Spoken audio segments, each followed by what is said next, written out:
es difícil, no quería entrar ahí para no dañar la lectura, pero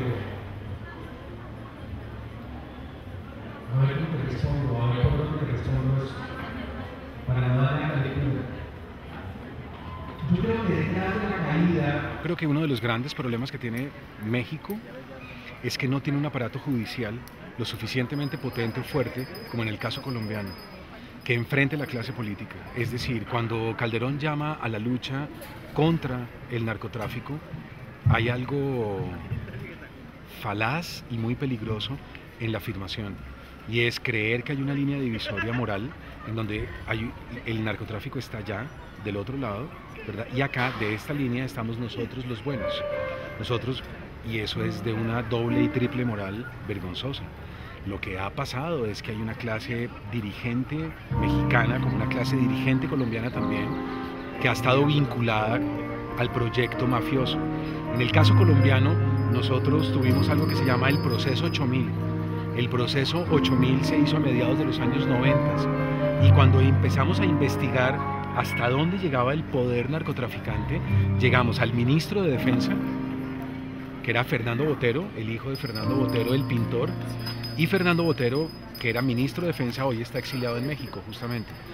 Y cayó el ministro de Defensa, y llegamos a la Casa de Nariño, es decir, llegamos al presidente de la República, y nos dimos cuenta que la campaña política había sido pagada por el cartel de Cali. Es decir, cuando uno empieza a investigar y a investigar el fenómeno narco, es algo que se extiende sobre la horizontal. Entonces son equipos de fútbol que lavan grandes cantidades de dinero a través de los pases de los jugadores, son medios de comunicación, son grandes terratenientes, son empresarios, ¿verdad? Es la banca, porque los bancos finalmente están inmiscuidos, es decir, permea toda la sociedad. Es imposible llamar a una guerra moral contra el narcotráfico creyendo que hay una línea donde hay buenos y malos. No, permea todo. Eso implicaría la caída finalmente de la clase política. Y Calderón tendría, si es consecuente con ese llamado, tendría que renunciar.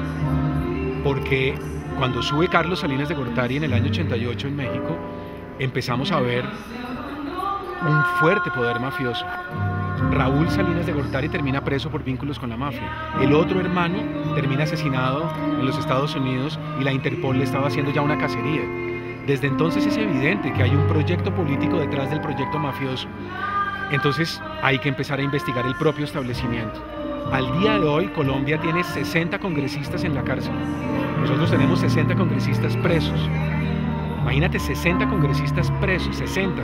No te estoy diciendo 7, que ya serían demasiados, 12 o 13, no, 60. Bien, México no tiene eso. México no tiene un aparato judicial que le permita enfrentar a la clase dirigente, procesarla y meterla en la cárcel. Que yo creo que es lo que hace falta. Un movimiento civil que ayude a que se consolide una clase de jueces que puedan finalmente llevar a cabo esa aventura. ¿Cómo te llamas? Nelly. Con doble... Con doble L y.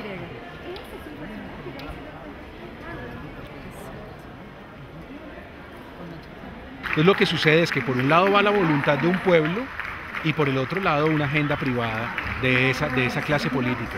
Entonces tiene que haber un movimiento civil de gran envergadura que pueda llevar en realidad personas de representación popular, no con una agenda privada, sino con la agenda popular, al poder.